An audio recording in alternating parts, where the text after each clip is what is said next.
Et après, je vais vous accueillir avec votre tour des logos. Vous êtes très nombreux ce matin. On a battu notre record d'inscription. Hein. On était à 110 inscrits. Là, vous êtes 70, ouais, quasiment. Vous représentez donc pas mal de secteurs industriels, mais pas que. En fait, quand on regarde, de plus en plus, on a aussi du secteur des services. Et on a accompagné d'ailleurs dernièrement Keolis sur le sujet management de projet. Comme vous le savez, on intervient régulièrement sur ce sujet. Christian était intervenu l'année dernière sur le PMI, au niveau de la région Rhône-Alpes, sur la structuration, sur le pilotage, sur la structuration de portefeuille. Christian nous a énormément aidé à préparer aussi ce webinaire. Et comme je vous le disais, on est beaucoup de consultants derrière de plus en plus à pouvoir vous accompagner. Et donc, on aura aussi une grosse équipe de biomérieux qui rejoint pour soutenir leurs collègues qui viennent témoigner et partager avec nous ce matin. Voilà, un petit zoom sur ceux qui ne nous connaîtraient pas encore ou nos dernières nouveautés. Optime Ressources, on a 36 ans maintenant. Ça ne se voit pas, mais voilà, ça commence à faire. On a dernièrement, en tout cas les 3 dernières années, on s'est structuré en SCOP, donc c'est une coopérative et participative, hein, c'est une société coopérative et participative dans ce statut. C'est-à-dire que on est une grosse majorité de salariés associés et on travaille au quotidien notre gouvernance participative qu'on transmet souvent dans nos approches de coopération qu'on vous propose. Vous connaissez un peu nos sujets. Dans les nouveaux sujets, en plus de l'excellence opérationnelle et managériale, il y a la responsabilité sociétale des entreprises qu'on essaie d'intégrer de plus en plus dans l'ensemble de nos missions et qu'on traite aussi, bien sûr, comme un sujet en tant que tel très, très transverse. La supply chain et le système d'information avec des nouvelles têtes qui arrivent chez nous avec de nouvelles compétences. Voilà, place à l'intervention. Ce qu'on vous a préparé, c'est une intervention en 3 séquences. Un petit premier plongeon dans le sujet par Paul qui va nous faire un petit jeu, j'en dis pas plus. Et ensuite, place à nos témoins qui redonneront un peu le contexte et puis justement présenteront chacun à leur niveau, au niveau du projet, au niveau du portefeuille, ils sont dans la même équipe, quel rituel d'animation ils mettent en place à leur niveau. Et on terminera par un petit point de vue d'expert Optime Ressources par rapport à ce qu'auront partagé nos témoins. C'est bon? On passe sur... Au plongeon, allez, place à Paul. Très bien. Alors, bonjour à toutes et à tous encore. Donc, on est maintenant 80, je crois, dans le webinaire. Donc, encore une fois, c'est un record. Merci beaucoup. On va essayer d'être vivant et de trouver quelques petites pépites à partager avec vous. Alors, on va commencer avec un petit exercice, parce qu'on ne pouvait pas faire un tour de table, vous vous en doutez bien. Mais on va faire un petit exercice quand même d'échauffement. On aime bien ça chez Optime, les petits jeux pédagogiques. Et on a demandé à 2 volontaires, donc voilà, on a prédésigné 2 volontaires pour jouer avec nous. Donc normalement, et ça va être, on va leur demander de remettre leur micro. Du coup, je vais demander donc du coup à François et à Olivier, et vous aurez du coup la chance de pouvoir intervenir avec nous. Donc François et Olivier, si vous pouvez bien. Donc François Briffon qui travaille chez VP, tu peux peut-être dire 2 mots, François, de qui tu es? Oui, bonjour, François Briffon, je suis le directeur technique amélioration continue de vente privée logistique. C'est matin, il m'a appelé, les gars. Oh. La machine est calée. Ah, il doit y avoir quelqu'un qui parle à côté d'un micro. Hop. Ceux qui n'interviennent pas, il faut fermer vos micros, s'il vous plaît. Merci François. Donc François est un client ami de longue date et on lui a demandé de bien vouloir jouer avec nous ce matin. Donc merci beaucoup. Puis Olivier Crépon, est-ce que tu veux bien te présenter aussi? Oui, bonjour. Olivier Crépon, je suis le directeur général de Skyray, société d'ingénierie qui propose des solutions dans le domaine photovoltaïque et stockage d'énergie. Super. Merci pour l'invitation.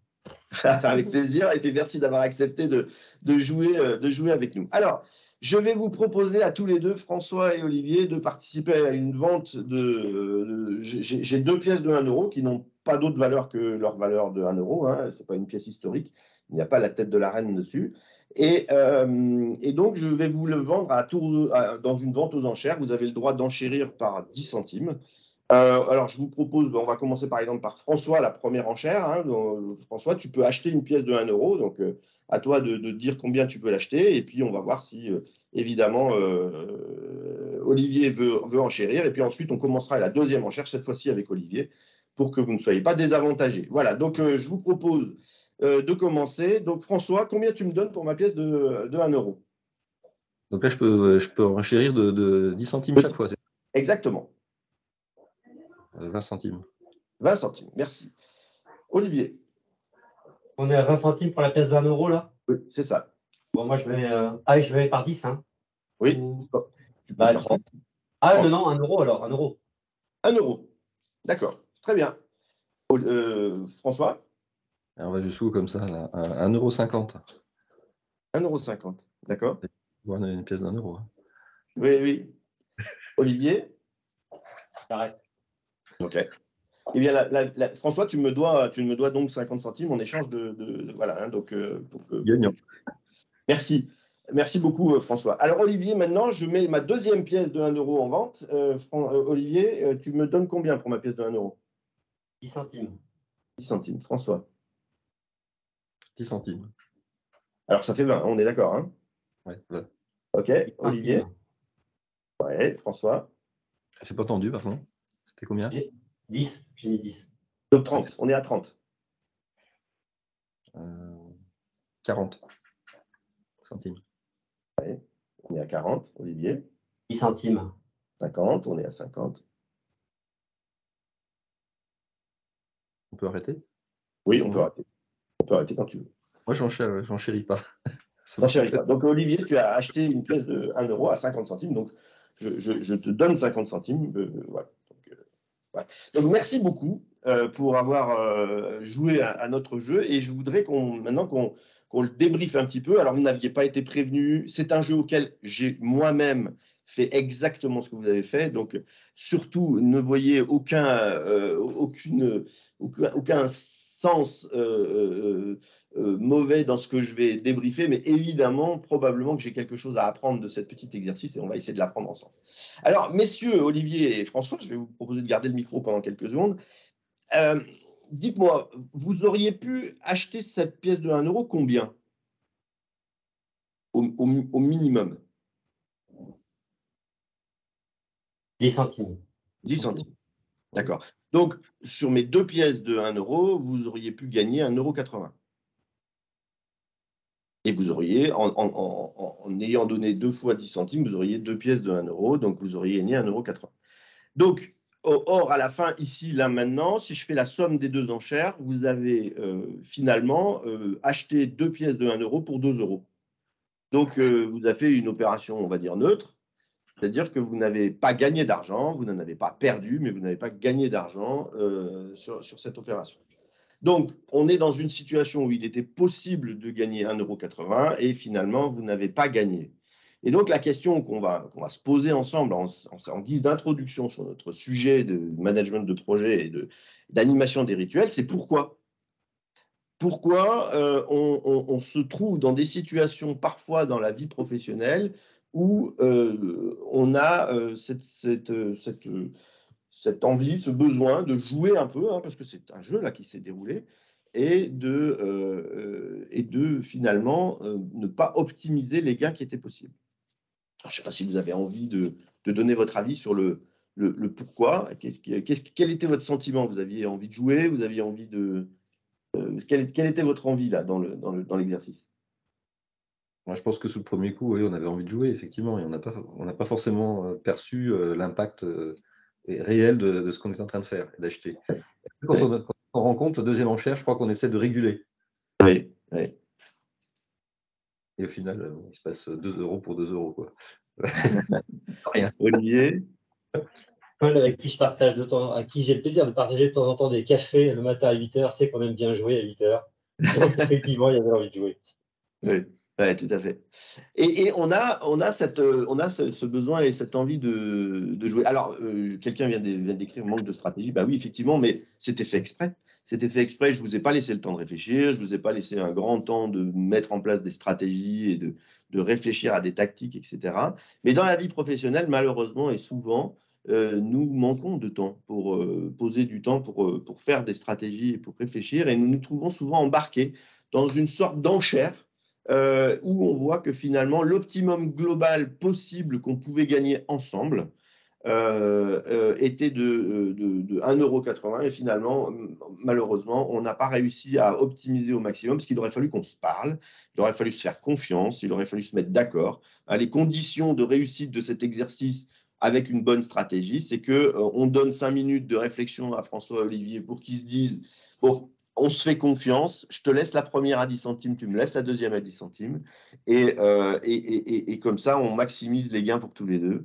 Et il y a besoin, vous voyez assez vite tout de suite, les conditions de succès de ce type de processus, c'est évidemment le dialogue et la confiance. Donc, vous voyez pourquoi on a fait ce petit exercice en début de webinaire sur les rituels de management de projet, de portefeuille de projet. Parce que, évidemment, pour réussir de la même manière les projets et les portefeuilles de projet, on a une clé autour de se parler, de se mettre d'accord, et se mettre d'accord en particulier sur quel est l'optimum et comment on va faire ensemble pour réussir à maximiser les gains qu'on va faire ensemble. Voilà, donc merci beaucoup vraiment à mes deux joueurs. Hein, je vous suis très reconnaissant. On ne pouvait que le faire qu'à des gens qu'on connaissait bien pour faire ce jeu-là. Et je voudrais, alors là, vous voyez pourquoi je les remercie beaucoup, parce que je vais mettre une image d'illustration et j'espère qu'ils ne se sentiront pas du tout concernés par l'image, évidemment. Hein. Mais c'est une image qui est bien connue sur la recherche d'optimum. Je ne sais pas si vous la connaissez, cette image. Vous avez deux ânes qui essayent de manger, mais ils n'y arrivent pas parce qu'ils veulent aller chacun de leur côté. Et il va falloir qu'ils mettent en place une stratégie, comme plusieurs l'ont dit dans le chat, hein, dans la discussion. Il va falloir qu'ils se parlent, il va falloir qu'ils se mettent d'accord pour se dire comment on fait pour qu'à tous les deux, on maximise les gains possibles et qu'on trouve notre bon équilibre. Et évidemment, vous avez donc la situation sans rituel, où c'est finalement un combat ou on va dire une mise en paradoxe de nos enjeux personnels. Et puis de l'autre côté, on se parle et on discute et enfin, on fait ça ensemble et c'est comme ça qu'on gagne. Voilà. Et donc, c'est ce qu'on va échanger ensemble ce matin, en particulier avec le partage de Biomérieux. Voilà. Merci encore. Et ce que nous vous proposons du coup, c'est de donner la parole cette fois-ci à Nicolas et Johan. On leur a posé globalement des questions. Hein, c'est d'abord, présentez-nous Biomérieux, vos activités, et puis quels sont les rituels d'animation que vous avez mis en place, chacun à votre niveau, au niveau chef de projet, au niveau responsable de portefeuille, pour nous donner un exemple de ce qui peut être fait et de ce que vous avez fait dans votre contexte. Évidemment, on va vous laisser vous présenter également en introduction, et je vous laisse aussi partager votre écran, si vous voulez bien. Bonjour, donc c'est Nicolas Carignano hein, je prends la parole. Je vais effectivement commencer par partager mon écran. Hop. Et normalement, ça devrait être bon. Donc bienvenue à tous, merci de venir nous écouter sur ce témoignage. Je n'ai pas encore la conclusion de... Ah pardon, je crois que vous ne voyez pas mon écran comme il faut. Si, c'est bon. Si, c'est bon. Ah non, on ne voit pas le bon écran, effectivement. On voit le bon écran. Oui, on ne voit pas le bon écran. Hop, non, mais excusez-moi. C'est celui-ci. Ça devrait être mieux. Parfait. Excusez-moi. Donc voilà, on n'a pas vu la conclusion de Paul encore, donc j'espère qu'on ne sera pas représenté comme deux ânes nous aussi à la fin de notre présentation. Mais on va essayer de vous partager en tout cas ce qu'on a appelé projet CCPM, donc un projet qu'on a commencé avec Optim l'année dernière, quand on a voulu un petit peu évoluer dans notre méthodologie de gestion de projet. Je commence par une petite présentation de bioMérieux pour simplement remettre dans le contexte. Alors, ce n'est pas le sujet, hein, mais c'est voilà, pour vous dire qui on est. Donc, c'est pour ceux qui ne nous connaissent pas. bioMérieux, c'est une société qui est leader dans le diagnostic in vitro, qui travaille depuis une soixantaine d'années, voire même plus pour la famille Mérieux, mais en tout cas pour bioMérieux, depuis une soixantaine d'années, pardon, pour améliorer la santé publique dans le monde. On va dire principalement, ou en plus grande partie sur le secteur clinique, mais également, comme vous pouvez le voir, sur le secteur industriel, avec plus de 13 000 collaborateurs dans le monde. Nous, plus particulièrement, on travaille sur un site de production, donc sur un des 18 sites de production du monde, et encore plus particulièrement sur le site de Marcy-l'Étoile, donc un site où on peut retrouver des fonctions support et globales, de la R&D. J'ai vu qu'il y avait certains de nos collègues de R&D qui s'étaient connectés aujourd'hui, qui travaillent aussi sur un projet du même type sur le site. Et nous, donc avec Johan, on va être dans le secteur de la production essentiellement. En tout cas, on va être attaché à ce qu'on appelle la direction technique de Marcy-l'Étoile, donc qui gère la production du site Marcy-l'Étoile. On fabrique 140 millions de kits par an environ d'un test pour un de nos équipements qui s'appelle le VIDAS. Donc voilà une petite représentation rapide pour vous dire qu'on est un site où on a une production qui tourne en 3/8 sur une grande partie de l'année. Et donc sur lequel on investit beaucoup. Et donc moi, Nicolas Carignano, je suis le responsable d'une équipe de chefs de projet qui va gérer les investissements en infrastructure et en équipement sur ce site de Marcy-l'Étoile. Et je suis venu accompagné d'un de mes chefs de projet, donc Yvan Brier-Laverdure, qui vous présentera un peu plus en détail, un peu plus particulièrement comment on a travaillé avec Optime sur un projet. Et moi, je vous parlerai plus donc de la fonction un peu plus globale de gestion du portefeuille et de l'ensemble des projets. Notre projet, il y a quelques années, au niveau du CODIR, on a lancé ce qu'ils ont appelé une initiative pour mieux cibler nos combats sur nos vraies priorités, comme ils l'ont appelé. Et ça a découlé dans la décision de développer et déployer une méthodologie pour accélérer nos projets prioritaires. Alors, pourquoi cette idée? Parce qu'on partait d'un postulat que voilà, on avait acquis une certaine maturité, un certain savoir-faire dans le management de projet. Ça fait plusieurs années qu'on avait mis en place des méthodologies, voilà, tout un ensemble d'aides à la gestion de projet qui nous avait permis d'estimer en tout cas gérer les projets d'une bonne façon. Mais on avait aussi la conviction qu'il fallait, avec la conjoncture actuelle, mieux maîtriser, mieux optimiser plutôt que mieux optimiser, nos délais pour répondre aux enjeux du moment. Et donc, on a décidé de lancer une consultation et de se faire aider pour définir une nouvelle méthodologie permettant de mieux assurer ces délais, avec un critère important qui est la dernière ligne de mon slide, c'est de rester ou même d'améliorer la sérénité des acteurs projets grâce à cette méthodologie.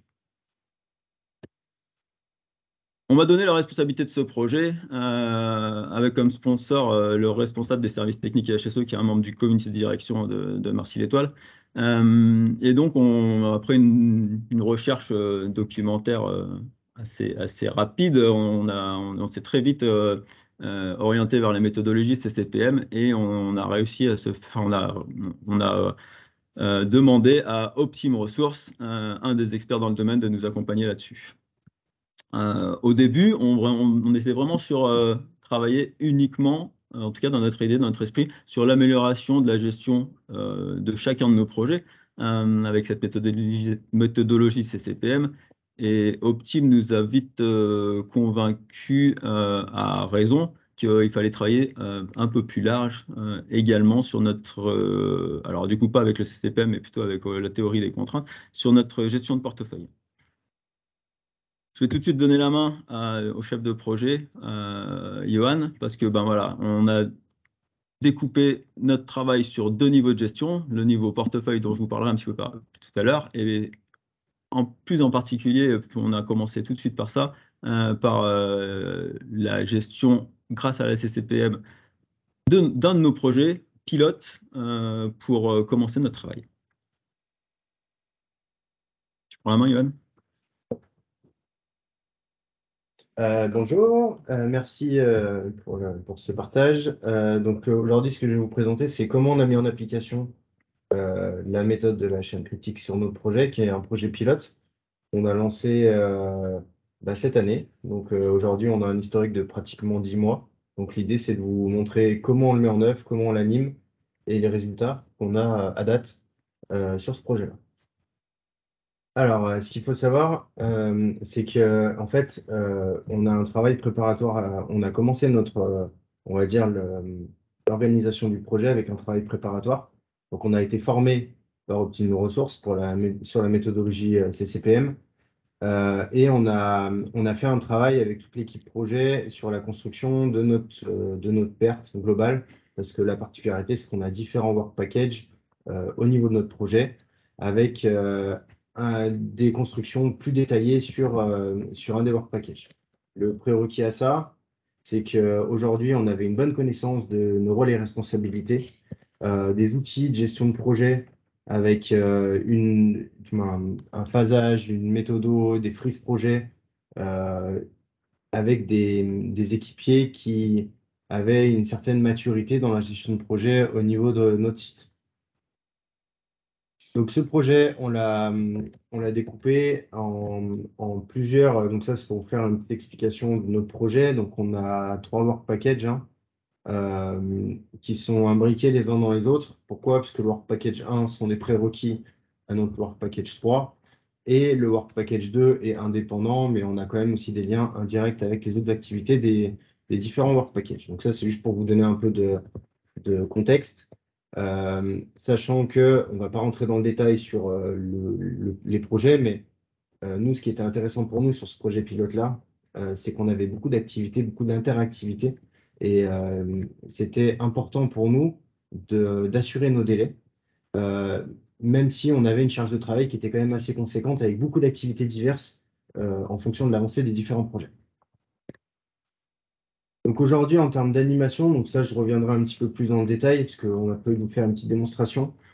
On a, en fait, on a mis en place un rituel avec 3 niveaux d'animation. Un premier niveau qui est plutôt au niveau du chef de projet, pour identifier les liens qu'on a sur nos différents projets, que ce soit interne à nos projets ou que ce soit externe également, parce qu'on est, on est dans un environnement où on a beaucoup de projets engagés.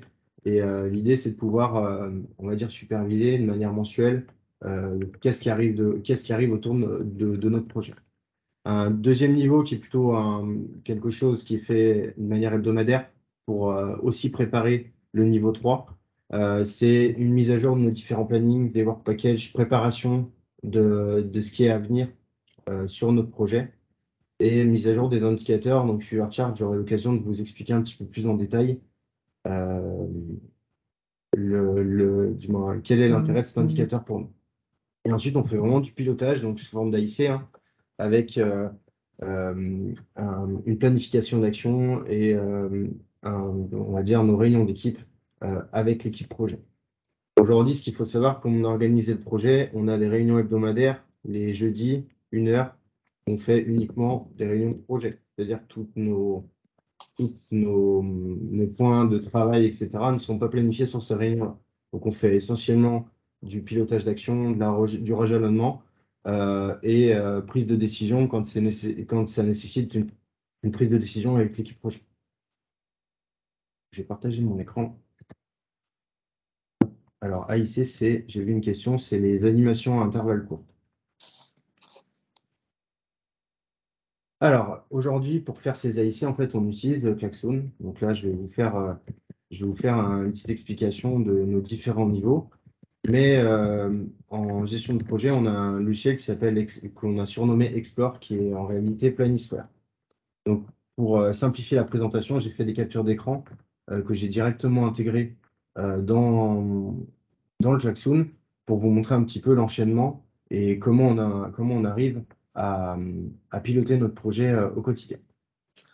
Alors, je vais faire un petit point de théorie assez rapide sur la théorie des contraintes. Mais aujourd'hui, on entend souvent parler du chemin critique dans les projets. Aujourd'hui, la chaîne critique, donc la méthode qu'on applique sur ce projet-là, en fait, tient compte des ressources. Parce que la différence entre le chemin critique et la chaîne critique, c'est la disponibilité de nos ressources pour réaliser ces tâches. Donc, si on a les tâches, on voit bien les tâches en jaune, c'est la même ressource qui doit faire cette tâche, mais en réalité, on se rend compte que cette ressource ne va pas être en mesure de faire deux tâches en parallèle. Donc, on vient décaler cette tâche avant ou après, et en fait, ce qui devient notre chaîne critique de notre projet, c'est l'enchaînement des tâches avec nos ressources qui sont disponibles. Pour ça, en fait, qu'est-ce qu'on cherche à faire dans cette méthodologie? On cherche à combattre les surévaluations de planning avec différents syndromes que Optime pourrait très bien vous expliquer. Mais aujourd'hui, en mise en application, on vient planifier des tâches avec des durées au plus juste, c'est-à-dire que quand on planifie notre tâche, on a une chance sur deux de ne pas tenir le délai. Donc, on fait ça à l'échelle de tout notre projet. Donc, on construit notre chaîne critique sur tout notre projet avec ces postulats. Et à la fin, on vient rajouter ce qu'on appelle un buffer projet qui correspond à 50% de la durée du projet.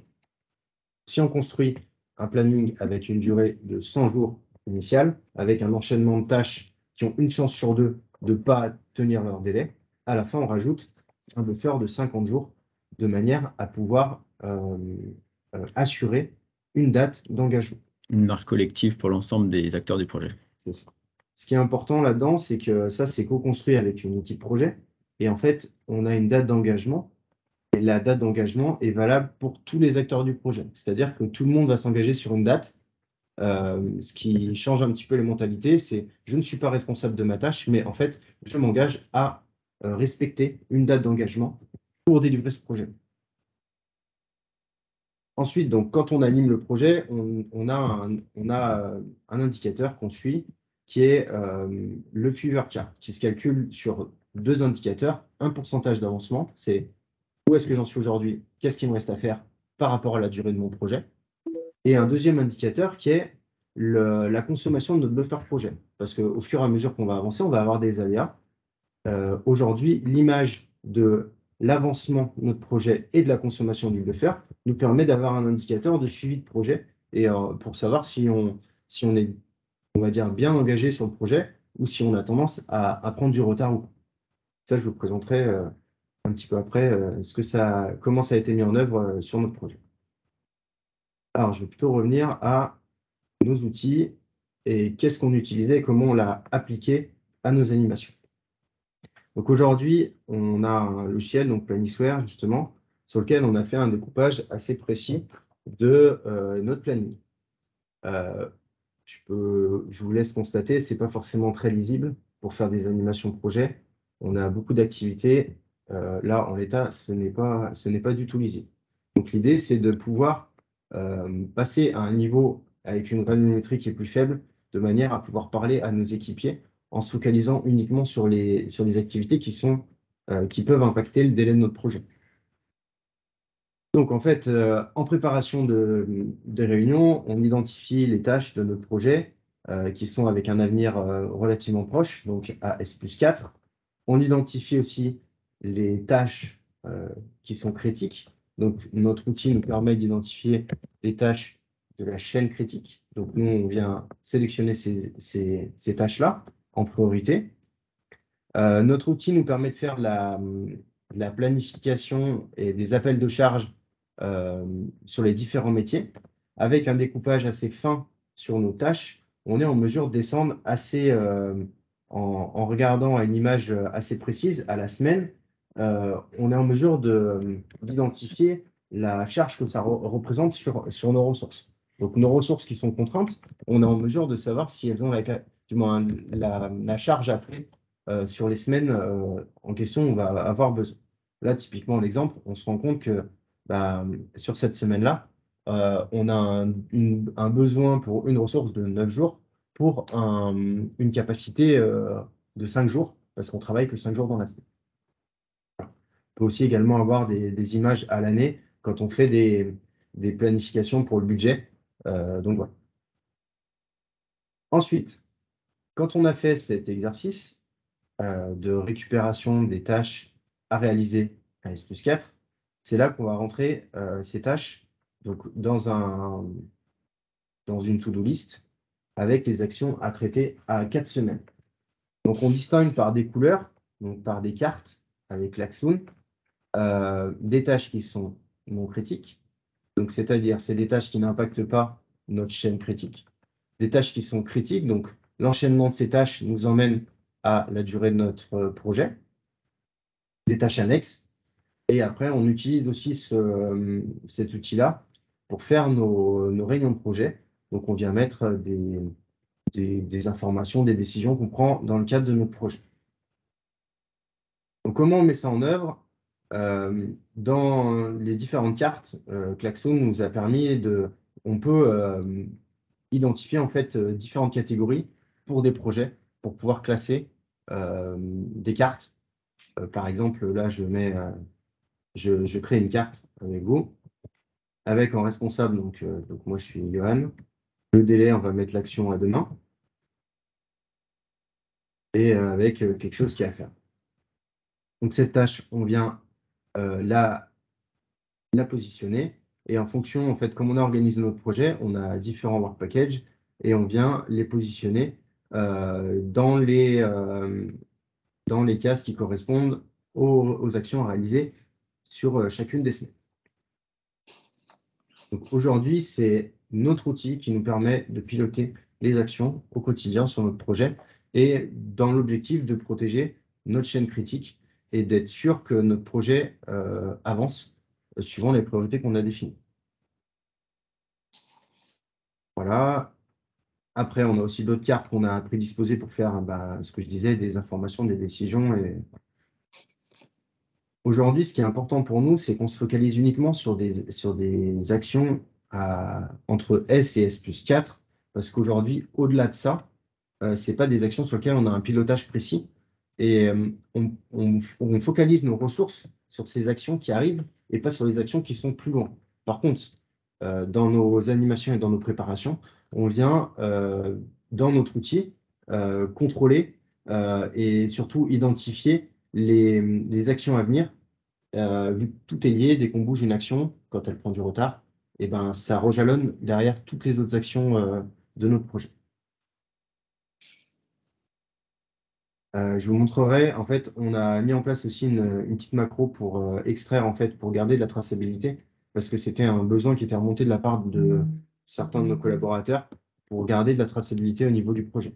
Donc l'Axoon nous permet de télécharger des bases Excel et on a des outils qui étaient déjà présents, qu'on a adaptés pour avoir la traçabilité sur les actions et tous les points qu'on met lors de nos animations projet dans l'Axoon. Dans ce Klaxoon, on en profite, en fait, on fait aussi des tableaux de bord projet avec une revue des différents indicateurs. Donc, dans l'animation, comment ça se produit? C'est qu'on fait un point sur nos différents indicateurs projet, donc suivi du fever chart, suivi de la charge au niveau de notre projet, et ensuite on vient le renseigner donc, dans la partie dans le tableau de bord pour évaluer donc, les baromètres de l'équipe, les performances, le budget, planning et les ressources. Et on utilise aussi, donc on fait des baromètres équipe, donc l'équipe a accès au Klaxoon, se connecte, et vient déposer des cartes comme je vous l'ai montré juste avant, pour faire nous, ce qu'on appelle le C'est bien ça craint. C'est une image de niveau d'implication et des points qui sont de tous les acteurs du projet. Donc, c'est fait de manière, on va dire, collégiale. On lance un chronomètre. 5 minutes après, on débrief, on fait le point ensemble. Et ça nous permet d'identifier notre niveau de confiance sur la réussite du projet, sur le fonctionnement de l'équipe projet. Et aussi, un point pour nous important, c'est est-ce qu'aujourd'hui, dans notre projet, on sait prendre des risques? Est-ce qu'on prend des risques, suffisamment de risques, de manière à avancer correctement? pour ça. Et on a aussi, donc ce que je vous disais, donc la méthode du CCPM, on a mis en place, on suit l'avancement avec un fever chart. Donc en abscisse, on a le pourcentage d'avancement du projet, en ordonnée, la consommation de notre buffer. Et au quotidien, quand on fait nos réunions, du moins suivant un fréquentiel qu'on a défini, on suit l'avancement de nos projets pour voir comment ils évoluent dans le temps. Donc, on a deux zones, on a une zone rouge et une zone verte. Ce que vous pouvez voir, c'est que nos projets ont bien démarré. Ils ont pris beaucoup de retard. Il y en a certains, on est même sortis de la courbe complètement au démarrage pour des problématiques qui sont aujourd'hui connues, c'est les problèmes d'approvisionnement. Mais par contre, ce qu'on se rend compte, c'est qu'au fur et à mesure du temps, eh ben, on arrive à trouver des solutions et on avance. Et au final, on a beaucoup consommé notre buffer sur notre projet au début, mais aujourd'hui, on ne consomme quasiment plus parce qu'on avance comme prévu sur nos activités. Et ça nous permet de voir, en fonction de l'avancement de notre projet, eh ben, si on va délivrer notre projet à temps, quand on sera à 100%, ou si on revient en arrière, ça veut dire que c'est qu'on a des aléas qui risquent d'impacter le délai et la date d'engagement qu'on s'était fixé. Il y a un message important, c'est comme on travaille sur la ressource contrainte.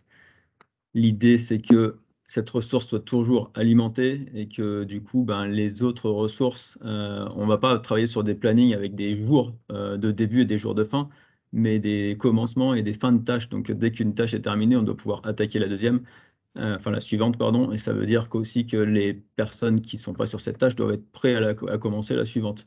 Ça a un impact qui est non négligeable sur la gestion des ressources. Parce que pour protéger la ressource contrainte, il y a quelque chose d'assez compliqué à faire évoluer dans l'esprit des gens, c'est que ça veut dire potentiellement qu'il y a d'autres ressources qui ne vont pas être chargées à 100% sur des projets en tout cas. Et donc voilà, le fait d'avoir travaillé comme ça permet aujourd'hui de tenir les engagements qu'on s'est fixés. Un point important qu'on garde bien en tête, c'est que aujourd'hui, on pourrait penser que ça a tendance à nous faire, à nous générer plus de charges de travail, en tout cas d'impacter énormément la charge au niveau de notre projet. Donc aujourd'hui, le logiciel Planisware nous permet de faire des saisies de charges sur le projet et on est capable de suivre au quotidien le temps passé au niveau global du projet. Donc aujourd'hui, c'est un projet qui est assez conséquent pour nous, qui représente presque 2000 jours de hommes de travail. Donc c'est pour ça qu'on est vigilant à ça. Et ça nous permet aussi de savoir si est-ce qu'on n'est pas en train de surconsommer des ressources et on ne devient pas, entre guillemets, à contraindre encore plus une ressource en lui donnant plus de travail. Donc ça, c'est nos résultats qu'on a depuis le début de l'année. On se rend compte qu'on a eu un changement et une évolution de l'ordre de 10% au niveau de notre charge projet. C'est quand on est rentré vraiment dans le détail, quand on a fait le travail de découpage sur tous les work packages en mode CCPM, et on s'est rendu compte qu'on avait un peu sous-estimé certaines activités. Et on voit ça comme un point plutôt positif, c'est qu'au final, on avait un manque de l'ordre de 10% de notre charge au niveau du projet. Et aujourd'hui, ça nous permet de travailler beaucoup plus sereinement et d'identifier vraiment le besoin en ressources qu'on a sur notre projet. Donc, je vous parlais, donc quand on a terminé nos animations, aujourd'hui, on a des fichiers de compte rendu qui existaient avec des actions à mettre, etc. Et aujourd'hui, on a automatisé l'import du moins de ce compte rendu-là, du moins de l'export de Klaxoon directement dans notre compte rendu de réunion, de manière à pouvoir garder une traçabilité sur les actions, parce que c'est souvent ce qui peut, on va dire, ralentir ou en tout cas poser des questions sur la digitalisation on va dire, d'un plan d'action. Donc ça, c'est la carte que j'ai ajoutée à 9h06 ce matin avec une action qui était donc critique que j'avais vue. Mais après, toutes les informations qu'on retrouve dedans peuvent être intégrées directement dans notre compte rendu. Donc voilà, j'ai terminé la présentation. Je vais redonner la main à Nicolas. Génial, merci beaucoup, Johan, c'était top. Il y a pas mal de questions pour toi, mais on les prendra après si vous voulez bien. On va laisser d'abord Nicolas dérouler. Et ouais, c'était la question que j'avais posée, tu préfères les faire après? Ok. Ouais. Et alors j'enchaîne, je reprends la main. Hop. On avait une conclusion, Johan, sur ton...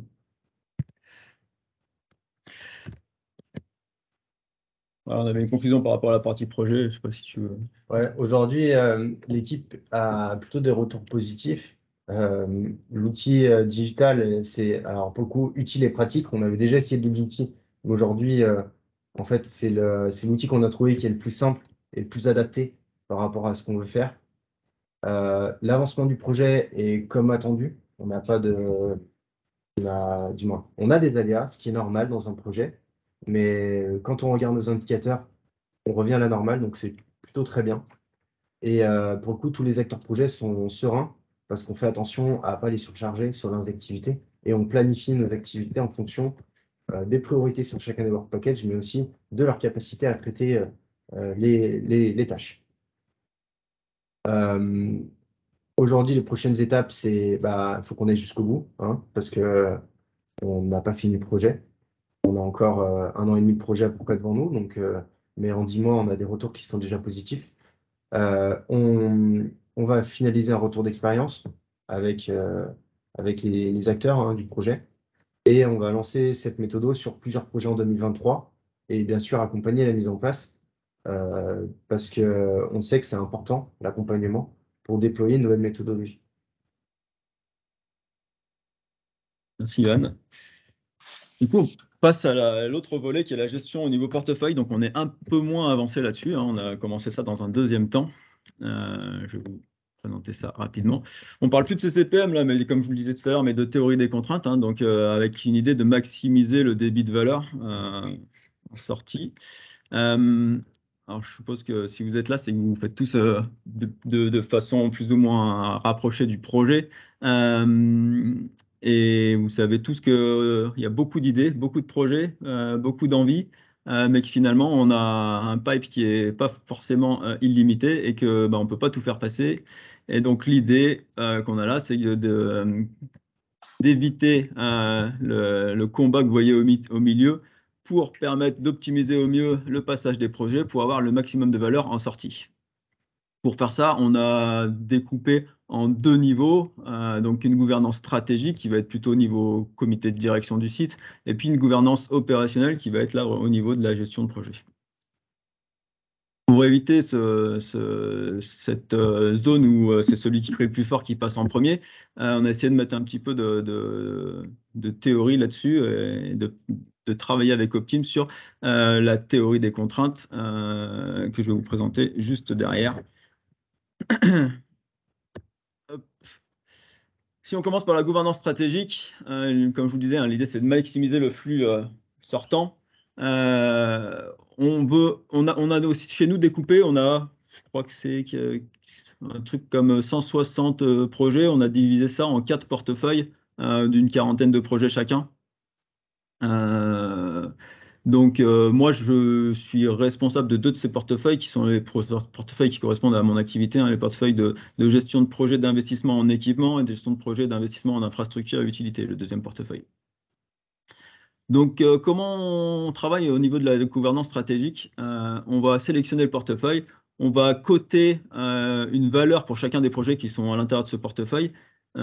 Et cette valeur qu'on va rapporter à une quantité de ressources contraintes va nous permettre d'avoir une, entre guillemets, importance du projet et de pouvoir positionner les projets les uns par rapport aux autres. Du coup, positionner le démarrage de nouveaux projets les uns par rapport aux autres ou l'arbitrage de projets les uns par rapport aux autres. Je passe rapidement sur le théorique pour vous parler de notre cas pratique qu'on a déjà mis en place cette année sur la revue du strat plan. Alors désolé, c'est un peu du texte là, mais c'est simplement pour vous expliquer ce qu'on a essayé de faire et réussi à faire d'ailleurs cette année.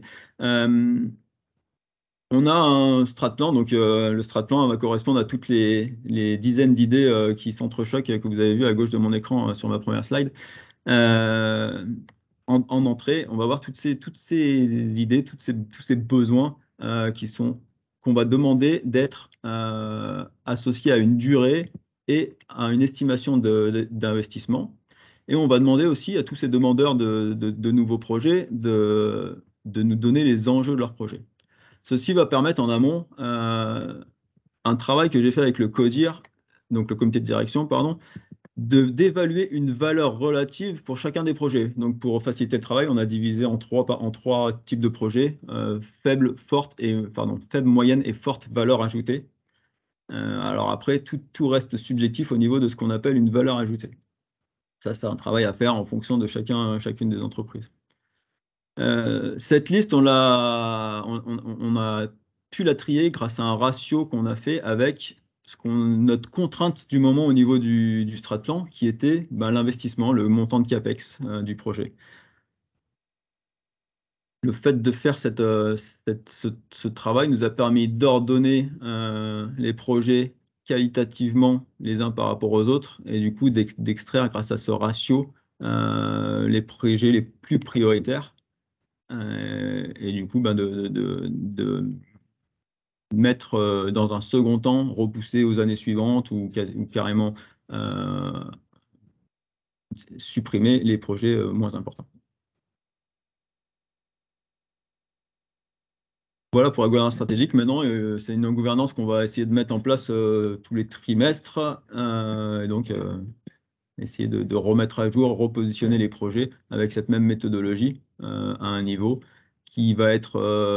alors, typiquement, la prochaine qu'on va mettre en place, là, notre contrainte ne sera plus le CAPEX, parce que maintenant, le budget pour l'année prochaine a été alloué grâce à ce travail qu'on avait fait au niveau du strat plan. Mais notre nouvelle contrainte va être sur la ressource, le nombre de personnes qui peuvent travailler sur les projets. Et donc, on va refaire ce travail pour positionner les projets pour l'année prochaine. On passe alors à la gouvernance opérationnelle. Alors, la gouvernance opérationnelle, l'idée, c'est de donner l'autonomie au niveau de la gestion de projet. Donc, on a deux niveaux. Donc, on retrouve la terminologie AIC, animation intervalle court. On a deux niveaux, une au niveau du portefeuille et une au niveau inter-portefeuille. L'idée, c'est de pouvoir arbitrer. Johan, tout à l'heure, parlait de ressources qui ne peuvent pas travailler sur plusieurs tâches en même temps. Alors, c'est vrai dans un même projet, mais c'est encore plus vrai quand il y a plusieurs projets. Donc, l'idée de cette animation, c'est de pouvoir arbitrer des criticités de ressources dans les semaines à venir. Donc, on parle toujours sur la même problématique que ce qu'avait Johan dans son projet, sur les S1, enfin les semaines 1 à 4, voire 5, 6 à venir, avec une fréquence hebdomadaire. Et vous voyez, on retrouve un fever chart comme Johan en a présenté. Alors, il est un peu différent celui-ci. On va dire que c'est quasiment chaque point est un projet. Et finalement, le point va représenter le dernier point du projet de Johan. La taille du point, c'est l'importance du projet. Et puis là où on est positionné, donc tout pareil au niveau de l'avancement et de la consommation du buffer. Donc, on voit que là, par exemple, le projet P6 est un projet important qui a consommé un peu de buffer, mais finalement pas tant que ça, qui est quasiment à sa fin, alors que le projet P1 est un projet beaucoup plus petit, donc beaucoup moins important, qui n'a pas du tout consommé de buffer, qui est quasiment à sa fin. Donc, si on doit arbitrer entre les deux projets, on voit que facilement, on va s'orienter plus vers le projet P6 à travailler en priorité par rapport au projet P1. Attention, c'est une aide à la décision, ce n'est pas des conditions sine qua non. C'est potentiellement, si la tâche à faire dans le projet P6 n'est pas sur le chemin critique, alors que celle du projet P1 est sur le chemin critique, on va privilégier le projet P1. Ça, c'est au niveau de la gestion intra-portefeuille. Au niveau de la gestion inter-portefeuille, des fois, on ne va pas réussir à arbitrer parce que la ressource va devoir travailler sur deux projets qui sont dans deux portefeuilles distincts. Et là, à ce moment-là, on refait le même travail avec l'ensemble des responsables portefeuille. Donc, je vous ai dit que moi, j'en gérais deux, donc ça va, j'arrive à me gérer avec moi-même. Mais par rapport aux deux autres du service, on va être de Marcy, pardon, on va être obligé de se faire des réunions toujours à intervalles courts. Et cette fois, avec potentiellement, alors on a mis deux niveaux, deux sous-niveaux, un sans le comité de direction. On pense être capable, dans la majeure partie des cas, de se décider entre nous et de prioriser entre nous, même entre portefeuilles. Et puis un deuxième niveau avec le CODIR, si on a besoin d'avoir un arbitrage qui vient de plus haut. Alors, tout à l'heure, Johan a dit qu'on avait fait un projet pilote. Donc, comme on a fait un projet pilote, ça veut dire que tous les autres projets ne sont pas gérés avec le CCPM. Donc, ce fever chat n'est pas réalisable comme cela. Les autres projets, on n'a pas de pourcentage d'avancement, on n'a pas de pourcentage de buffer. Pourtant, on veut quand même faire ce travail aujourd'hui. Donc, nous avons décidé avec Optim de travailler sur un autre visuel qui s'approche de ce fever chart. Donc, c'est le visuel que vous voyez en bas à droite. On va toujours être sur un avancement de projet, mais pas en pourcentage du coup, mais en vrai avancement. Ça, les M, ce sont nos milestones, hein, ce sont les phases de nos projets. Donc, on voit que le projet 3 est dans la phase 2, alors que le projet 1 est en phase 1. On va avoir l'avancement, enfin, ce qu'on a comparé au pourcentage de consommation du buffer, ça va être le retard sur le projet. Donc, le retard, on va être en vert si un projet n'est pas en retard, en orange s'il commence à être un peu en retard, en rouge s'il est beaucoup en retard, et puis on a même fait une zone grise pour les projets qui sont en survie, comme on a appelé ça. Et puis, pour l'importance du projet, comme on a une quarantaine de projets, une quarantaine de bulles de différentes tailles, c'est un peu compliqué. Donc, on a fait 3 couleurs, un peu sur le même principe que tout à l'heure, grâce à la valeur ajoutée du projet. Donc, un projet non vital, à échéance market non vital, semi-vital ou vital. Donc ça, c'est quelque chose qu'on vient de développer, qu'on vient de mettre en service avec l'équipe projet, enfin avec mes chefs de projet qui gèrent les projets en équipement. On fait ça en termes de pilote sur le portefeuille équipement. Et donc, on lance ça la semaine prochaine, concrètement en exploitation, en pilote. Et on a prévu un kick-off avec tout Marcy et tout un plan de déploiement et accompagnement sur le quatrième trimestre de 2022, pardon, il y a une faute de frappe, 2022.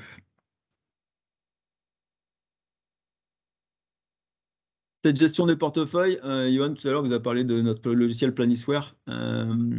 On peut la faire, enfin, on a deux visions, comme je vous ai parlé, une vision moyen terme et une vision court terme. On peut la faire au niveau de la vision moyen terme grâce à Planisware.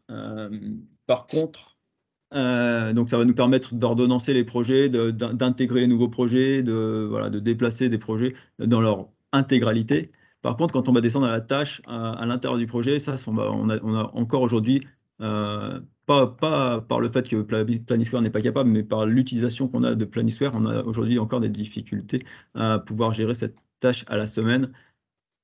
Donc, on va rester sur un type de tableau que vous a montré Johan au niveau de son projet, mais au niveau de la ressource sur tous les projets. Donc, une criticité, enfin un retour des criticités de chacune des ressources sur les 4, 5, 6 semaines à venir, qui va être remonté par les ressources, par les chefs de projet, par les managers des ressources, et du coup qui va permettre l'animation de cette réunion hebdomadaire et le travail sur ces criticités.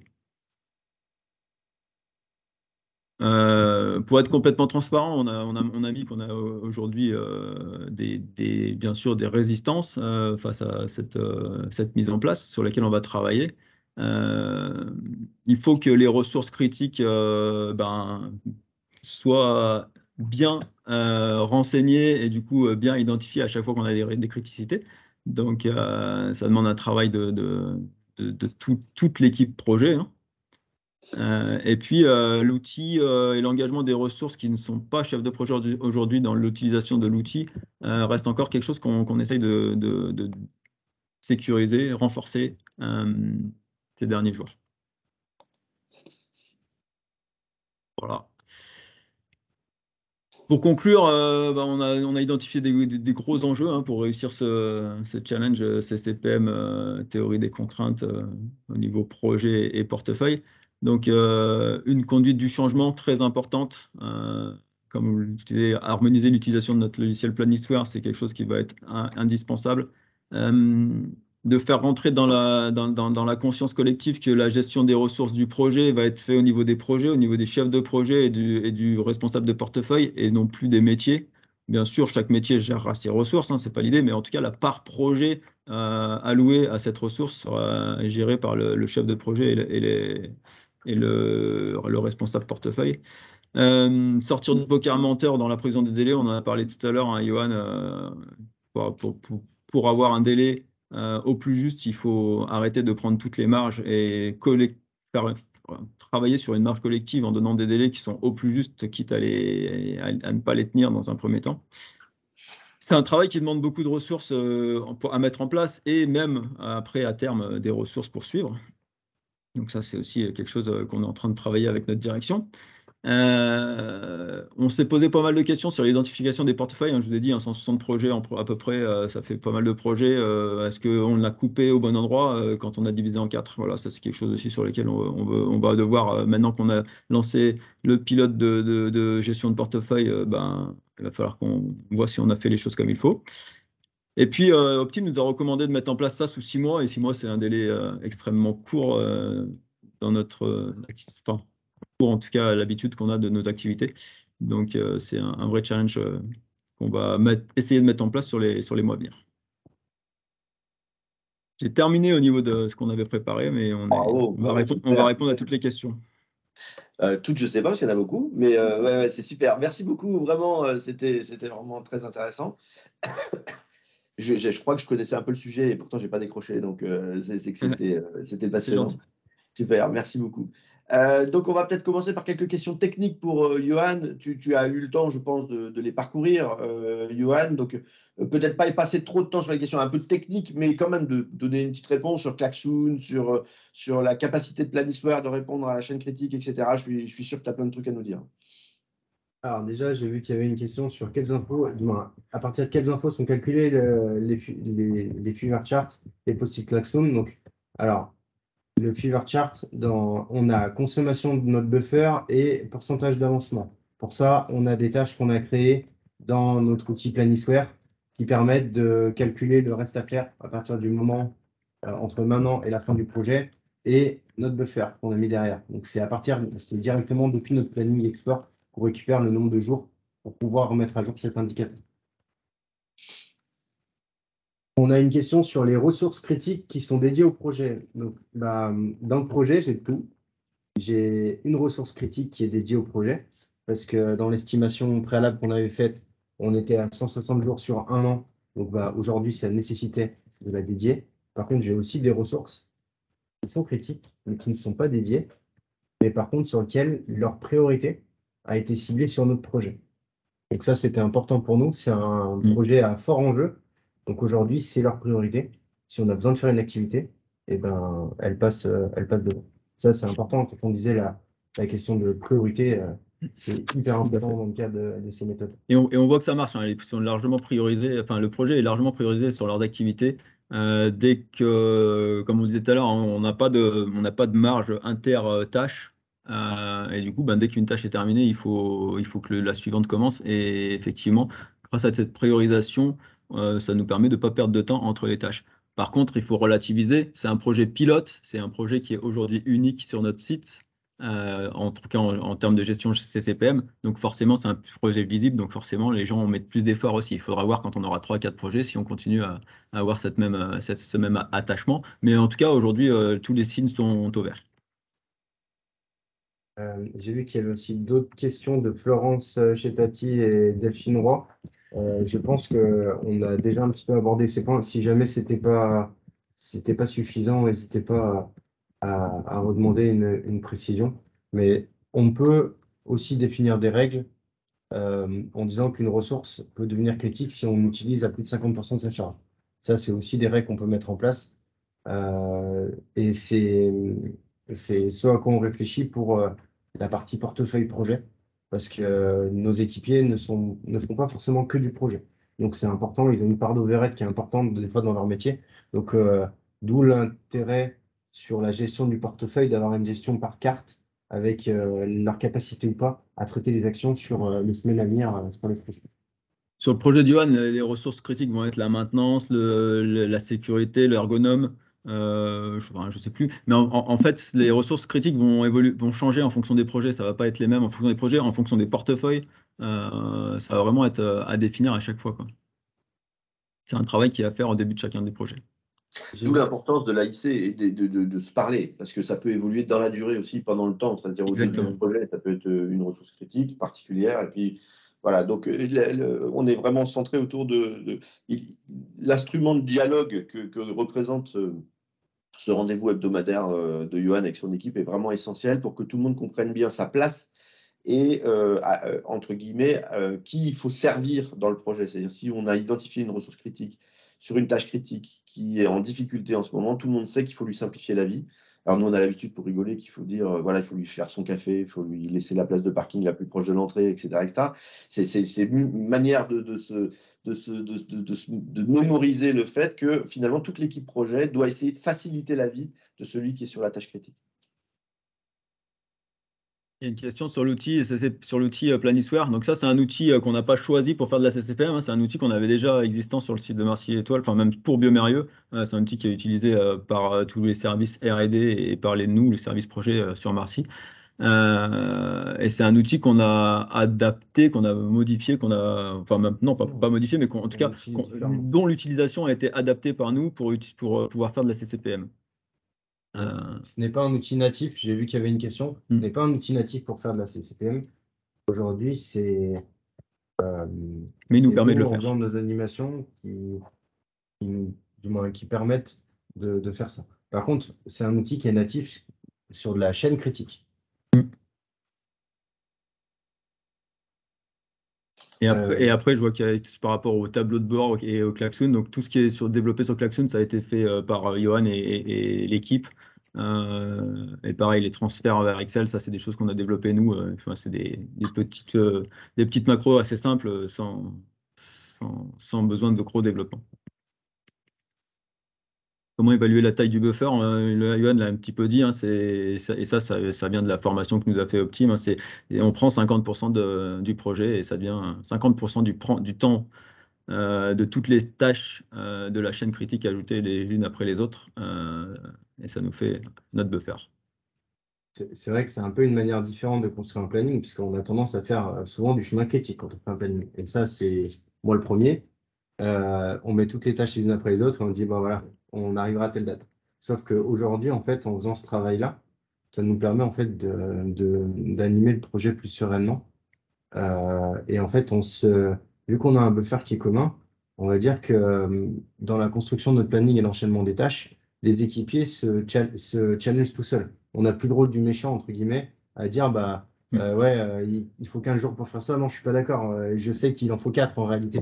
Et au final, les gens le font naturellement et tout le monde se challenge. C'est plutôt intéressant. Ça permet d'avoir une bonne cohésion d'équipe et tout le monde a une vision sur toutes les activités qu'on a à faire dans un projet. Et c'est plutôt intéressant pour la suite et pour les animations et l'avancement du projet. On s'est aperçu que par rapport à notre Gantt qu'on faisait avant en chemin critique, même avec les 50% de buffer ajoutés à la fin, on arrive quand même à une date finale qui est antérieure à notre précédent planning. Mais on est plus serein. Une méthode ou un outil particulier pour identifier le chemin critique. Donc aujourd'hui, nous dans Planisware, le chemin critique, on l'a. On peut le retrouver assez facilement. Même des chaînes auxiliaires ou du moins des chaînes secondaires sur nos plannings, on arrive à y retrouver. Mais il y a des outils qui sont natifs. Optim nous les a présentés sur justement de la chaîne critique. Après, pour la méthode, on laissera peut-être plutôt Optim répondre. Ils ont une formation qui est assez parlante là-dessus. Vu qu'il y a une question sur les célébrations. Alors oui, on célèbre nos projets, les fins de projet, mais y compris pour des projets à enjeu, suite à des règles qu'on a fait, on prépare les projets sur la base d'un team building. C'est-à-dire que tout ce travail de construction du PERT, on l'a fait en team building. Et ça permet en fait d'avoir une cohésion de l'équipe, mais pas à la fin du projet, parce qu'à la fin, à la limite, on s'en fout. Parce que ce qui est important pour nous, c'est quand le projet il va se dérouler, c'est plutôt au début. Et oui, les célébrations sont des moments importants. C'est quelque chose qui est important pour notre direction. On va dire même des projets sur lesquels on a fait des prototypes qui n'ont pas été au bout parce que on s'est rendu compte en cours de projet que c'était plus rentable ou c'était pas réalisable techniquement. Les fins de projet sont en tout cas célébrées chez nous. Quelle approche conseillez-vous quand la date de fin de projet est la date contrainte? Alors, aujourd'hui, c'est un petit peu on va dire le problème à l'envers. Si on a une date qui est arrêtée, mettre en place une méthodologie comme ça n'a pas de sens direct En fait, c'est plutôt pour faire un projet, chaque projet a ses particularités. Et en fait, on est en mesure, en construisant le planning, d'avoir une sorte d'indication si cette date est potentiellement réalisable et qu'est-ce que ça va générer. En construisant un planning sur la base d'une chaîne critique, on se rend compte que, mis bout à bout, et ben, au final, on a un délai qui est relativement court en enlevant les 50% de buffer. Mais aujourd'hui, ces 50% de buffer sont l'image de j'ai une chance sur deux de ne pas réussir à tenir ma tâche, à tenir les délais de ma tâche. Donc, si la date elle est contrainte, je pense que c'est une bonne question d'avoir ça en tête.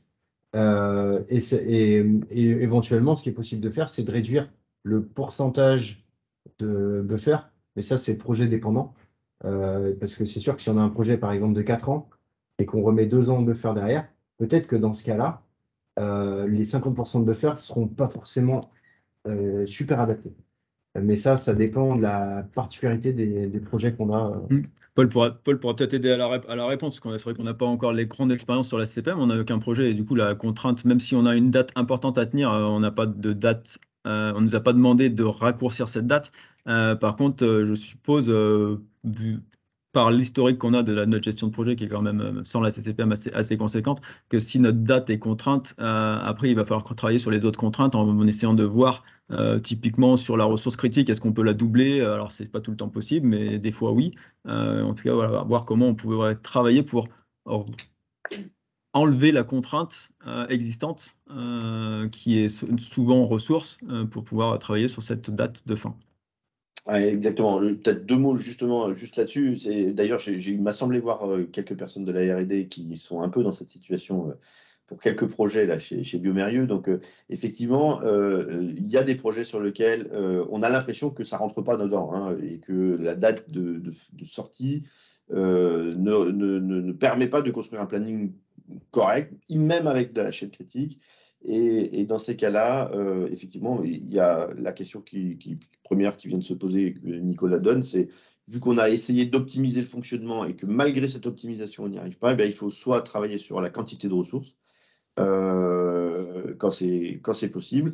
Après, vous avez peut-être probablement dans votre organisation, peut-être pendant la période du Covid, en tout cas, je connais quelques personnes autour du webinaire là, qui ont connu ça. Pendant la période de Covid, on a fait quelques-uns qui ont fait des exploits en termes de durée de projet parce qu'il y avait des focus qui étaient très, très, très importants. Et en fait, c'est de la chaîne critique et c'est de la gestion de portefeuille, mais c'est de la gestion de portefeuille exceptionnelle en temps de crise où finalement les arbitrages sont automatiques, se font tout seuls et on voit qu'on est capable de faire des choses incroyables en termes de délai dans des projets. Pour répondre à la question quelle est l'implication du CODIR, ça fait une bonne transition. Effectivement, alors sur notre site, on a réussi à diviser les délais par 2 sur un projet. Et en fait, on s'est dit, OK, c'était une phase d'un projet qui nous emmenait à la mise en production et on en avait besoin. C'est ce qui a convaincu de lancer ce sujet. On a eu pendant le Covid, pardon, vous savez certainement que sur Marcy, on produit des tests, notamment pour dépister le Covid. Et on a eu à mettre en production une machine pour pouvoir produire ces tests. Et donc, on avait un deadline qui était le plus tôt possible. Et effectivement, c'était tout le monde était un petit peu chez soi pendant le confinement. Et on a dédié cette équipe totalement à la mise en place de cet équipement. Et c'est un équipement qu'on a mis en production dans un temps record parce que tout le monde était dédié et tout le monde enchaînait les tâches et tout le monde est de délai là-dessus. Et voilà, ça nous a permis de voir que ouais, quand on veut faire quelque chose sur un projet, on peut aller beaucoup plus vite et beaucoup plus facilement, et tout en restant serein dans les équipes. Cette méthodologie, en tout cas ce travail, et le CODIR est à l'origine, hein. C'est eux qui ont lancé le sujet, c'est eux qui ont demandé, et ils sont très supportants. Voilà. Et typiquement, le kick-off va être lancé par le directeur du site, hein, dans les jours à venir. Il nous reste 2-3 minutes, peut-être. Ouais. Période de formation finalement assez rapide, Johan, dans ton équipe. Alors, on a fait une journée de formation avec l'équipe. Donc ça, les formations étaient déployées par Optim Resources. Et après, on a fait, donc on l'a découpé en 2 parce qu'on a une grande équipe. Voilà. Et après, on a fait une journée une journée de travail sur les plannings, etc. Et après, on a mis en place 15 jours plus tard nos rituels d'animation. Donc ça a été relativement rapide, avec un travail, du moins pour intégrer en fait tout le travail qu'on a fait post-it dans l'outil. Donc ça, pour le coup, c'était à mon niveau. Mais on a mis en place assez rapidement les routines. Et aujourd'hui, 10 mois après, on est toujours là, donc c'est plutôt bien. Super, merci beaucoup. Peut-être la question un peu technique de Léa. On propose peut-être soit on a le temps à la fin du webinaire de l'apprendre, soit on se recontacte pour. Ça, c'est une question un tout petit peu technique sur le comment on calcule ce taux d'avancement. Et effectivement, c'est une question qui est loin d'être simple, donc très, très intéressante comme question. Merci encore, vraiment beaucoup pour votre témoignage. On vous propose de reprendre la parole quelques minutes pour vous donner notre point de vue sur le déploiement de tous ces outils et en particulier orientés rituels. Je vais repartager mon écran. Hop. Tac. Voilà, donc merci encore Nicolas et voilà, et Nicolas et Johan. Alors, vous avez déjà vu cette image. Pour nous, elle est centrale en fait. Elle part du problématique, c'est que on voit que dans les entreprises qui font beaucoup de projets, et en fait, il y a une sorte de guerre de ressources qui s'installe, qui est souvent une guerre larvée, hein, qui n'est pas aussi explicite que celle-ci, mais où finalement, et je vais vous proposer une petite lecture un peu paradoxale, plus vos chefs de projet sont forts, sont bons, sont puissants, sont accountable, hein, se sentent responsables de leur projet, plus ça génère ce genre de comportement, parce que finalement, un chef de projet, il sait que pour faire avancer son projet, il faut qu'il ait les ressources. Et donc, il va faire une pression quotidienne sur les métiers pour que les métiers priorisent son projet, etc., etc. Alors, quand il y a un projet qui lui a piqué sa ressource, c'est là qu'on sort le poisson et qu'on commence à se disputer très sérieusement. Donc, partant de ce constat-là, il y a vraiment la question qui est si la ressource, c'est la rareté, c'est la criticité de nos projets, il faut absolument trouver des règles pour les optimiser. Et donc, fondamentalement, on va revenir un petit peu au petit jeu de la pièce de 1 euro là, du début du webinaire. Finalement, vous avez deux optimums qui s'opposent. L'optimum du projet, qui est une petite entreprise, qui a ses enjeux, ses objectifs, son optimum à lui, et le chef de projet, quand on le forme, on lui explique c'est ta responsabilité, tu dois délivrer en qualité coût-délai, et on va suivre ta performance, et donc il va se bagarrer pour son projet. Souvent, le délai est très visible, et quand on parle de projets qui ratent, on parle souvent de projets qui n'arrivent pas à date, hein, et pour tenir ce délai, il n'a qu'une solution, c'est avoir les bonnes ressources compétentes disponibles pour faire son projet. De l'autre côté, le portefeuille de projet est beaucoup plus global en termes de performance. C'est beaucoup plus difficile à visualiser, la performance. Comment savoir que vous avez optimisé l'utilisation de vos ressources de recherche et développement, d'industrialisation, etc. Comment être sûr que vous avez optimisé toutes vos ressources pour maximiser la quantité de valeur produite par vos projets? Alors, désolé, c'est un petit peu complexe, mais c'est vraiment ça la question qui se pose. Donc, vous voyez tout de suite la problématique, c'est que c'est beaucoup moins visible qu'un projet. C'est plus théorique, c'est plus difficile à valoriser. Il n'empêche que c'est ça le plus important pour l'entreprise. L'entreprise, finalement, d'avoir un petit projet qui arrive à l'heure, c'est bien, mais enfin, ce n'est pas essentiel. D'avoir la certitude que ses ressources R&D travaillent sur les bons projets, avec les bons enjeux, avec la bonne vitesse, avec la bonne énergie, ça, c'est important. C'est même essentiel pour l'entreprise. Donc, l'optimum d'un portefeuille, elle est difficile, mais c'est celle-là qu'il va falloir prioriser. Alors, si on reprend les rituels projets, il y a le rituel projet pour le projet et les rituels pour les portefeuilles de projet. Donc, si les rituels projet sont autour de la question de délivrer en QDC un projet, pour ça, il faut livrer les prestations, il faut optimiser le temps, il faut optimiser les coûts.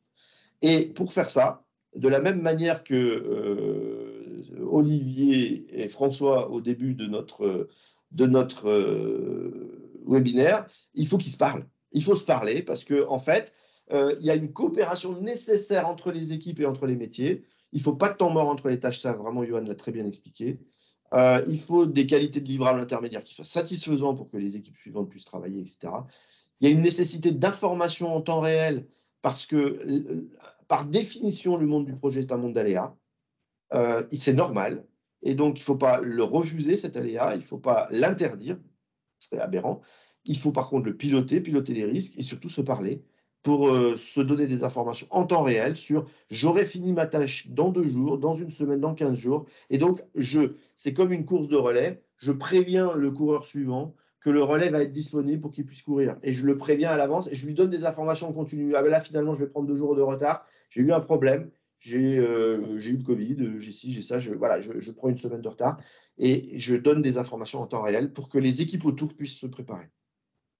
Donc, rituel projet, vraiment essentiel pour réussir pour nous un projet. Sur les rituels portefeuille, là, on est plus sur travailler en fait les chefs de projet ensemble. Donc, on veut prendre des patrons de PME, là, des patrons de petites entreprises locales, et on leur dit, mais en fait, l'optimum, c'est tous ensemble. Et donc, on va prioriser les projets qui apportent le plus de valeur. On va limiter au maximum le multitâche entre les projets. On va essayer que les projets ne se piquent pas les ressources, mais que les ressources travaillent dans le bon ordre pour maximiser la valeur créée. Et puis, bien entendu, on va piloter constamment la bonne affectation des ressources. Et ça, c'est du pilotage parce que, évidemment, il n'y a rien à faire, on va bien sûr continuer à travailler. Et donc, il faut en continuer à être capable de dire où les ressources sont les mieux placées pour être le plus efficace possible. Et donc, la coopération nécessaire entre les chefs de projet, c'est de comprendre une chose très importante. Alors, Johan, pour l'instant, il n'a pas encore eu à le travailler, puisque pour l'instant, il est sur le top de la liste. Mais quand il y aura d'autres projets qui vont rentrer et qu'on va rentrer en portefeuille de projet, de temps en temps, certaines de ces tâches ne sont pas critiques et ne seront pas priorisées. Certaines tâches seront critiques, mais elles ne seront quand même pas priorisées, parce qu'il y a une tâche plus critique sur un projet qui est plus en retard, qui sera peut-être plus importante. Donc, de comprendre que votre projet n'est peut-être pas l'optimum pour le portefeuille maintenant. Il faut passer d'une logique contractuelle. Je dois livrer absolument à finalement plutôt une obligation de pilotage et de transparence. Je dois aller le plus vite possible si c'est à mon tour de courir. Et bien entendu, je dois être absolument, tout à l'heure, Johan a utilisé l'expression poker menteur. C'est quelque chose qu'il faut absolument interdire et éviter. On n'est pas là pour se cacher des choses. On est là pour travailler en toute transparence avec les vraies informations, pour dire cette tâche, j'ai besoin de cette ressource, mais effectivement, cette tâche, elle n'est pas critique, elle peut prendre 15 jours de retard. Donc, la ressource, vous pouvez me la prendre pour faire autre chose. Je dois absolument éviter ce qu'on peut avoir de temps en temps dans des organisations comme ça, d'essayer de planquer un peu ces ressources pour essayer de faire avancer son projet. Voilà. Alors, peut-être pour finir, juste quelques éléments. On a la stratégie du portefeuille avec la revue de portefeuille, les revues stratégiques, c'est ce que Johan a bien, pas Johan, pardon, Nicolas a bien montré tout à l'heure. Je ne vais pas m'étendre là-dessus. On a la listée portefeuille où on fait de l'arbitrage entre les projets pour s'assurer qu'on maximise bien le flux des projets. Et puis, on a la listée projet qui, elle, travaille localement au niveau des projets. Je vous ai mis quelques éléments clés pour vous y retrouver. D'ailleurs, j'en profite pour répondre trop tard à une question qui était posée tout au début. Alors, les slides Optime Ressources seront disponibles et nous vous les enverrons. Je n'ai pas demandé à Biomérieux s'ils voulaient mettre à disposition leurs slides, donc on le discutera un peu plus tard et je vous répondrai plus tard. Je suis désolé, on a oublié de poser la question à l'équipe Biomérieux. Voilà, les données clés, je passe parce que je manque un tout petit peu de temps sur ce slide, mais vous l'aurez. Et je voudrais finir sur ce slide qui explicite en fait quelque chose que, alors nous, à force de l'utiliser, ce slide nous paraît clair, mais je conçois qu'il ne soit pas complètement clair. Imaginez que la barre horizontale soit l'intégralité des gains qu'on peut faire en mieux travaillant sur les projets, celle du haut, et celle d'en bas, tous les gains qu'on peut faire sur le portefeuille de projet, sur l'amélioration du flux projet, l'intégralité du potentiel d'amélioration. Eh bien, en fait, on ne peut pas avoir tous les gains projets sans travailler sur les portefeuilles, on ne peut pas avoir tous les gains portefeuilles sans travailler sur les projets. C'est ça, évidemment, qu'on veut montrer à travers ce schéma, c'est-à-dire que vous pouvez utiliser la méthode chaîne critique, qui est la meilleure du monde, à mon sens, pour piloter des projets, mais si vos ressources ne sont pas disponibles au moment où vous en avez besoin. Vous avez beau avoir fait la meilleure planification, avoir la meilleure AIC, si on ne vous donne pas les ressources au moment où vous en avez besoin, vous ne pourrez pas optimiser votre fonctionnement projet. Donc, il va falloir que vous ayez aussi une gestion portefeuille derrière qui vous assure qu'il y a de l'intelligence dans l'affectation des ressources sur les différents projets. Et de la même manière, vous pouvez avoir des outils de gestion de portefeuille de projet avec magnifiques graphiques, des fever charts extraordinaires. Si par ailleurs vos projets n'ont pas des plannings corrects, n'ont pas réfléchi réellement à une qualité de planification et en particulier de la charge avec des outils pour pouvoir le travailler, vous ne pourrez pas avoir tous les gains des outils que vous avez mis en place.